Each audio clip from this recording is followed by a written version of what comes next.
नमस्कार मंडळी, स्वागत आहे तुमचं सागर डुकरे ऑफिशियल या चॅनलवर. तर मित्रांनो, बरेच जण मला म्हणतायत, दादा तुम्हाला 1 एकर शेती आहे आणि शेळ्या वाढवायला पाहिजे. बरोबर आहे. आज खरंच त्यांचं म्हणणं बरोबर आहे. 1 एकर जर शेती असेल तर नक्कीच आपल्याकडं 15 ते 20 शेळ्या पाहिजे आणि आपण ते नियोजन लावलेलं आहे. तर कसं नियोजन लावलं तर आता काय करणार आहे आपण, हे आपल्या मोठ्या शेळ्या तुम्हाला सांगतो, 5 शेळ्या मोठ्या आहेत. 5 शेळ्या मोठ्याल्या आहेत, 2 पाठी आणि 1 पाडत्यातली गाभण आहे. अशा 7 पाठी धरून 7 आहेत आणि 2 पाठी लहान आले आहेत. 3 पाठी, सॉरी 3 पाठी लहान आले आहेत. म्हणजे अशा 7 आणि 3 10 तर आपल्याकडं ऑलरेडी आता सध्या तयार झालेले आहेत. फक्त राहिल्या 10. तर 10 आता इथून समोर चाराचे नियोजन करून आपण परत 5 शेळ्या पावसाळ्यामध्ये विकत घेणार आहोत. आणि याच्यातल्या 2 शेळ्या विकायला आलेल्या आहेत. तर त्या एक 15 दिवसामध्ये दोन्ही पण येतात. एक तर आता 2-3 दिवसामध्ये येणारच आहे. तर आपण नियोजन कसं करणार आहे मित्रांनो, आता या घरच्या होत्यात 10 शेळ्या आणि परत 5 शेळ्या आपण एका आखड तोंडाला विकत घेणार आहोत, जेणेकरून त्या 5 शेळ्यापासून परत आपल्या शेळ्यांमध्ये वाढ होती. तर असं नियोजन चालू आहे.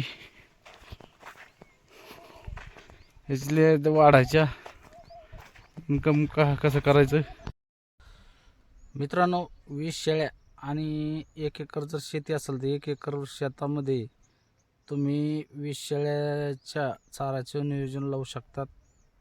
1 नंबर 5-6 प्रकारचे चारे जर लावले, त्याच्यामध्ये 6 प्रकारचे किंवा तुम्ही 8 प्रकारचे पण लावू शकतात. 5-5 गुंठे समजा, हे आपला सॉरी हा 5-5 गुंठे म्हणलं तर 8 प्रकारचे, म्हणजे 40 गुंठ्याचं 1 एकर होतं ना. तर तुम्ही 5-5 गुंठे जरी लावलं तर तुमचा 8 प्रकारचा चारा लावू शकता. त्याच्यामध्ये सुबाबळ, तुती, शेवगा, हादगा, मारवेल, दसरथ, मेथी घास असे समजा लावू शकता तुम्ही, चांगले चांगले. आणि हा 8 प्रकारचा चारा हिरवा लावल्याच्या नंतर तुम्ही त्याच्यामध्ये परत सुक्या चाऱ्याचं नियोजन करायचं. सुक्या चाऱ्यामध्ये तुम्ही तुरीचं बुसकट, हरभऱ्याचं बुसकट, त्याच्यानंतर तुमच्याकडे जर भेटत असेल तर जे आपले भुईमुगाचे वेल असतात ते वेल असं जर जमा करून ठेवलं आणि ज्वारीचा कडबा, तर 20 शेळ्या सांभाळणं म्हणजे आपल्यासाठी काही एवढं अवघड नाही आहे.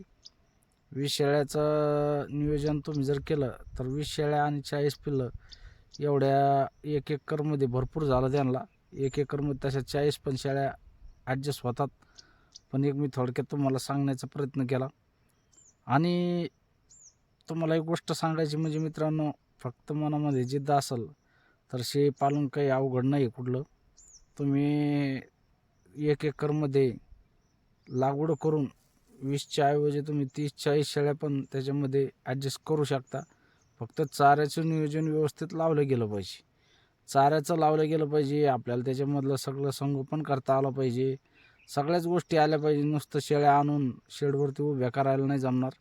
त्याला आपल्याला सगळं नियोजन आपल्याकडून झालं पाहिजे शेळ्यांचं, तेव्हाच आपल्याला कुठंतरी चांगल्यापैकी नफा भेटू शकतो. नुसतं शेळ्या करायच्या आणि शेळ्या आणून सोडायच्या आणि गाड्याच्या रोजंदाराच्या जीवावर सोडून द्यायच्या ना आपण, म्हणजे बाहेर फिरायचं, शर्टिंग करायची, मस्त इकडं तिकडं फिरायचं. तर मित्रांनो, इस्त्रीचे कपडे घालून आणि इन करून हे शेळीपालन होऊ शकत नाही. शेळीपालनाला तुम्हाला स्वतःच या शेळीपालनामध्ये उतरावं लागणार. गाड्याच्या जीवावर शेळीपालन होऊ शकत नाही, कारण की आज बरेच शेळीपालनाचे बंद पडलेले आहे. कारण की कुठल्याही मजुराच्या जीवावर आपलं शेळीपालन होऊ शकत नाही. मंजूर जर म्हणलं तर मंजूर काय करणार, तुम्ही आहे तोपर्यंत लक्ष देणार, तुम्ही इकडे तिकडे गेले की मग त्याच्याकडे दुर्लक्ष होणार. काटेकोर पद्धतीनं लक्ष द्यावं लागतं शेळ्यांकडे.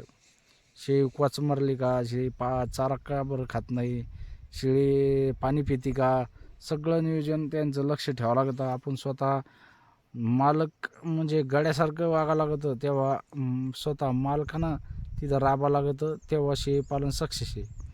जर तुम्ही गाड्याच्या जीवावर आणि नोकराच्या जीवावर जर म्हणलं तर तुमचं शेळीपालन सक्सेस होऊ शकत नाही. त्याच्यामध्ये तुम्हाला स्वतः उतरावं लागणार, स्वतः लक्ष द्यावं लागणार. तेव्हाच कुठलाही व्यवसाय असू द्या, शेळीपालन असो कुठलाही व्यवसाय असू द्या, पण शेळीपालनासारखा मग काटेकोर लक्ष द्यावं लागतं बरं का शेळ्यांकडं.